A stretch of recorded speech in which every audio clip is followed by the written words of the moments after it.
Lo que acaba de suceder en el río Éufrates lo cambia todo. Hola, bienvenidos a nuestro canal. El día de hoy te vamos a contar sobre el sorprendente descubrimiento que se hizo en el río Éufrates. ¿Qué encontraron ahí? ¿Por qué es importante dicho descubrimiento? ¿Qué tuvo que ocurrir para encontrar este descubrimiento? Las respuestas a todas estas dudas las veremos a lo largo del video, así que ponte cómodo y empecemos. Primero algo de historia y un poco de geografía sobre este importante río. El Éufrates es uno de los ríos de Asia más importantes por numerosas razones. Por una parte, Mesopotamia abarca la tierra existente entre los ríos Tigris y Éufrates. En este sentido, Egipto y Mesopotamia son dos de las culturas más prolíferas de la historia de la civilización. Por ejemplo, las primeras ciudades y los modelos de organización social fueron algunas de las contribuciones de estos pueblos. Miles de años después, el Éufrates sigue siendo uno de los pilares para Oriente Medio. De él depende la producción agrícola, de la que dependen millones de personas para subsistir. Pero como muchos otros ríos del mundo, incluyendo el Tigris, el río Éufrates también se está secando. Características del río Éufrates. El río Éufrates nace en Turquía y sus aguas recorren parte de los territorios de Turquía, Siria e Irak. Tiene una longitud de 2.780 kilómetros, de los cuales 526 kilómetros transcurren por suelo turco, 604 discurren por Siria y 1.159 kilómetros corresponden al recorrido por Irak. Su desembocadura se realiza en el Golfo Pérsico, tras unirse con el Tigris para formar el río Yad al-Arab.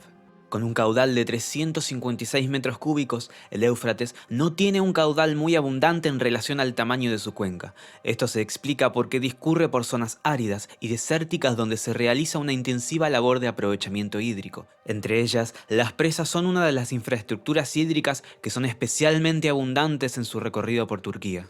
No obstante, la amenaza de que el río Éufrates se seque es uno de los grandes temores de las comunidades de Oriente Medio, especialmente para Irak, que está situada al final del recorrido del río Éufrates, tras pasar por Turquía y Siria. Pero la escasez de agua no es algo nuevo. La irrigación ya azotó a Sipark, Uruk o Eridu, algunas de las primeras ciudades de Mesopotamia que se asentaron a lo largo del río Éufrates hace más de 5.000 años.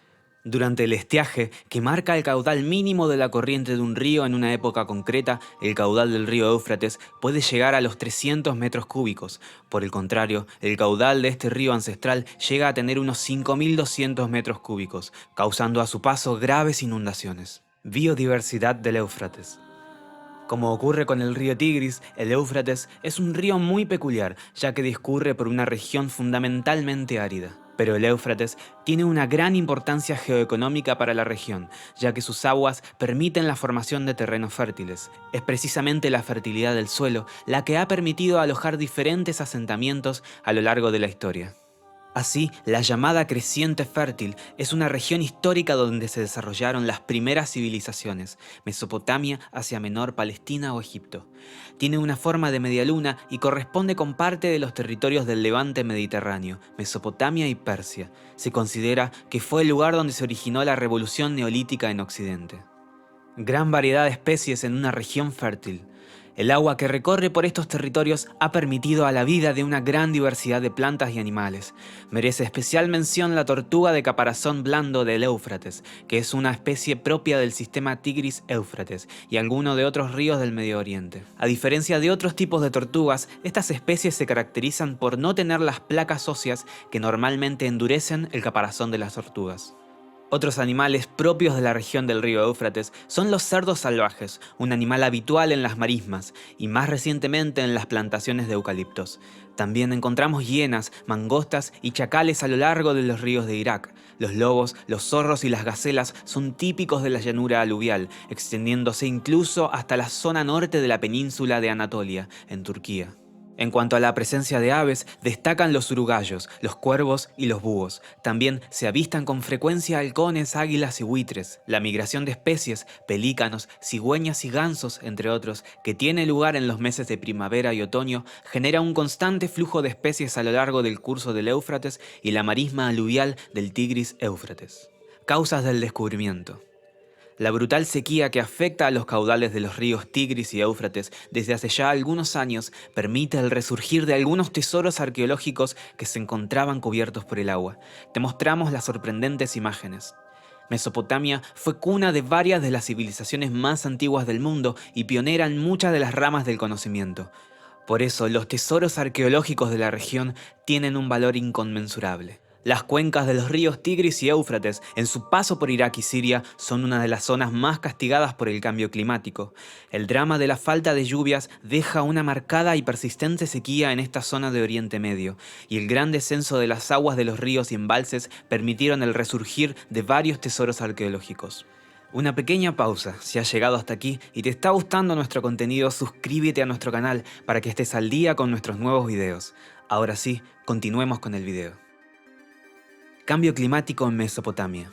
En algunas regiones de Irak, la sequía no da tregua desde hace ya años y los niveles de agua del río Tigris bajaron a niveles alarmantes.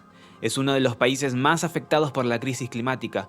La falta de lluvias, junto con la ausencia de infraestructura adecuada, debido a décadas de inestabilidad política y guerras, se traduce en un problema grave para el suministro de agua que sufren los millones de personas que residen en el territorio de la antigua Mesopotamia. Además, Bagdad, capital y ciudad más poblada de Irak, acusa dificultades hidrográficas provocadas por Turquía e Irán al incumplir acuerdos sobre la cuota del agua. De esta manera, recordemos que en Turquía nacen tanto el Tigris como el Éufrates, y desde Irán procede el río Karun, un importante afluente del Tigris. El agotamiento de los ríos, una rápida desertificación, tormentas de arena cada vez más intensas y agricultores temerosos por el fracaso de sus cosechas y su futuro son los factores que ayudan a entender la situación actual.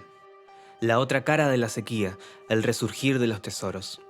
Recientemente, el descenso del caudal del río Éufrates ha dejado al descubierto varios yacimientos arqueológicos pertenecientes a periodos que se remontan a 11.000 años atrás en el norte de Siria. Estos se encontraban bajo las aguas del embalse del Al-Asad, construido a principios de la década de 1970.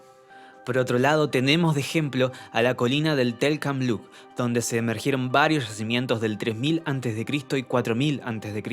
Estos yacimientos habían sido explorados antes de que se llenase el embalse en el marco de una campaña internacional para salvar el patrimonio que iba a ser cubierto por las aguas tras la construcción de la presa. Pero gracias al reciente retroceso del área inundada, ha resurgido también el Tel Meribet, con restos del 9000 a.C. y donde se construyó la que es históricamente considerada la primera muralla siria en la zona, de unos 11.000 años de antigüedad. Por la sequía emergió una antigua ciudad. Un extenso complejo urbano que controlaba gran parte del norte de Mesopotamia y Siria, la ciudad de Sajico, centro cultural del antiguo reino de Mitanni, desarrollada entre los años 1500 y 1350 a.C., se sumó a los sorprendentes tesoros arqueológicos que aparecieron en el Kurdistán iraquí, a orillas del embalse de la presa de Mosul. Según los especialistas, aparecían tal vez en antiguos textos babilónicos, pero se desconocía su ubicación exacta. De este modo, esta ciudad resurgió de las aguas por primera vez en el año 2018, cuando los investigadores lograron mapearla. Con el avance de los años y la profundización de la sequía, a principios de este 2022 se analizó mucho más. Además, hallaron edificios residenciales y administrativos, un lugar para la fundición de metales, una fortificación masiva con muros de hasta 6 metros de ancho con torres, un edificio de almacenamiento monumental de varios pisos y un complejo industrial.